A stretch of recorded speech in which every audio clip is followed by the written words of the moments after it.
പുതിയ സർക്കാർ അധികാരമേറ്റതിന് തൊട്ടു പിന്നാലെയുള്ള നടപടികൾ ഹൈക്കോടതി ഉത്തരവാണോ എന്ന് പറയുമ്പോഴും രാഷ്ട്രീയ പ്രേരിതമാണ് എന്ന് CPM ആരോപിക്കുന്നു. എങ്ങനെയാണ് നിലവിലെ സാഹചര്യം? അല്ല, അത് CPM പറഞ്ഞ നിലപാട് തന്നെയാണല്ലോ നമ്മുടെ നിലപാട്. പാർട്ടി രാഷ്ട്രീയ പ്രേരിതമാണ്. ഇതിപ്പം പ്രതിപക്ഷ പാർട്ടികൾ നിൽക്കുന്ന നേതാക്കൾക്കെതിരായിട്ടുള്ള അന്വേഷണം നടത്തി, ED അന്വേഷണം നടത്തി അവരെ രാഷ്ട്രീയപരമായിട്ട് തകർക്കുക എന്നുള്ളൊരു നിലപാടിൻ്റെ ഭാഗമായിട്ട് തന്നെയാണ് പിണറായിക്കെതിരായിട്ടും ഇത്തരത്തിലുള്ള ഒരു ഇതായിട്ട് വരുന്നത്. ഇപ്പോൾ പിണറായി സഖാവിനെതിരെയല്ല അന്വേഷണം നടത്തുന്നതാണ് ഇവർ പറയുന്നത്. അന്വേഷണം നടത്തുന്നത് മകൾക്കെതിരെയാണ്. പക്ഷേങ്കിൽ പിണറായി സാവിനെയും ഭാര്യേനെയും മകനെയും ഒക്കെ അകത്ത് വെച്ചിട്ടാണ് ഈ റെയ്ഡ് നടത്തുന്നത്.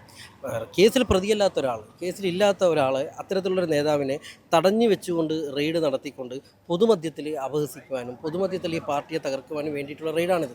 അല്ലെങ്കിൽ എന്തിനാണ് ഇപ്പം പിണറായി സാവിനെ അതിൻ്റെ അകത്ത് പ്രതിയല്ലാത്ത ഒരാളെ തടഞ്ഞു നിർത്തിക്കൊണ്ട് റെയ്ഡ് നടത്തേണ്ട കാര്യം?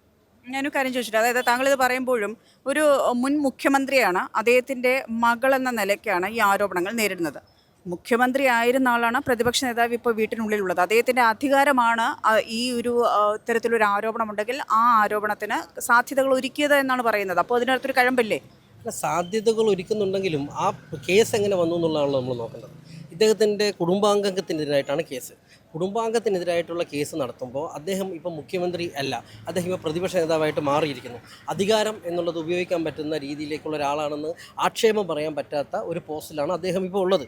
അങ്ങനെയുള്ള സമയത്ത് ഈ പറയുന്ന കേസ് പൊടിതട്ടി എടുത്തു കൊണ്ടുവന്ന് ഇത്തരത്തിലുള്ള റെയ്ഡ് നടന്നത് ഇപ്പോൾ രാഷ്ട്രീയപരമായിട്ട് നോക്കുമ്പോൾ CPM-നെതിരായിട്ടുള്ള ഒരു ആയുധമായി ഉപയോഗിക്കാനാണ് എന്ന വ്യക്തമായ ബോധ്യത്തിൻ്റെ അടിസ്ഥാനത്തിലായിരിക്കുമല്ലോ പാർട്ടി ഇപ്പോൾ ഇത്തരത്തിലൊരു നിലപാട് പറഞ്ഞിരിക്കുന്നത്.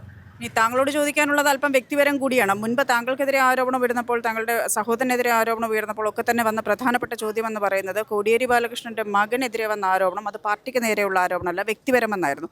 ഇതിപ്പോൾ മുൻ മുഖ്യമന്ത്രിക്കും പ്രതിപക്ഷ നേതാവിൻ്റെയും എതിരെയുള്ള ആരോപണം എന്നാണ്. രണ്ടും തമ്മിൽ വലിയ വൈരുദ്ധ്യമില്ലേ? അല്ല, ഇപ്പോൾ എന്താണ് നിങ്ങളെടുത്ത് കാണിച്ചത്, അല്ലെങ്കിൽ എന്താണ് എൻ്റെ അടുത്തെടുത്ത സമീപനം എന്ന് നോക്കിയിട്ടല്ല ഞാൻ എൻ്റെ ജീവിതത്തിൽ നിലപാട് സ്വീകരിക്കാറ്. ഞാൻ ഇത്തരത്തിലുള്ള ഒരു അവസ്ഥയിലൂടെ കടന്നു പോയ ഒരാളാണ്. ആ അവസ്ഥയിലൂടെ കടന്നു പോകുന്ന ആളുകൾ ആരായാലും അവരോട് ഐക്യപ്പെടുക എന്നുള്ളത് എൻ്റെ കൂടി ബാധ്യതയല്ലേ. ഞാൻ ആ അടിസ്ഥാനത്തിലാണ് ഈ പറയുന്ന ഐക്യപ്പെടുന്നതും പാർട്ടിയുടെ നിലപാടിനൊപ്പം ചേർന്ന് സഞ്ചരിക്കുന്നത്. താങ്കളോട് കാണിച്ചതിൽ അപ്പോൾ പ്രശ്നമുണ്ട് എന്നൊരു ധ്വനി കൂടി അതിലുണ്ട്. അല്ല, അങ്ങനെ നിങ്ങൾക്ക് വ്യാഖ്യാനിക്കണമെങ്കിൽ അത് വ്യാഖ്യാനിക്കാം. പക്ഷെ ഞാൻ പറയുന്നത് എൻ്റെ അടുത്ത് ജീവിതത്തിൽ ആൾക്കാരെന്ത് കാണിച്ചു, ഞാൻ അതുപോലെ ഇടപെടുക എന്നുള്ളതല്ലല്ലോ ഒരു കമ്മ്യൂണിസ്റ്റ് പ്രവർത്തകൻ ചിന്തിക്കേണ്ടതും ഇടപെടുകയും ചെയ്യേണ്ട രീതി. ഇത്തരത്തിലൊരു പ്രശ്നം എന്ന് പറയുന്നത് രാഷ്ട്രീയപരമായിട്ടുള്ള ഒരു ഇടപെടലാണ്. ഈ രാഷ്ട്രീയപരമായുള്ള ഇടപെടൽ എത്രത്തോളം പാർട്ടിയെ പ്രതിരോധിച്ച് മുന്നിൽ നിൽക്കാൻ പറ്റുമോ അത്രത്തോളം പാർട്ടിയെ മുന്നിൽ പ്രതിരോധിച്ച് നിൽക്കണം എന്നുള്ളതാണ് ഞാനതിൽ കാണുന്നത്. തീർച്ചയായിട്ടും, വളരെയധികം നന്ദി.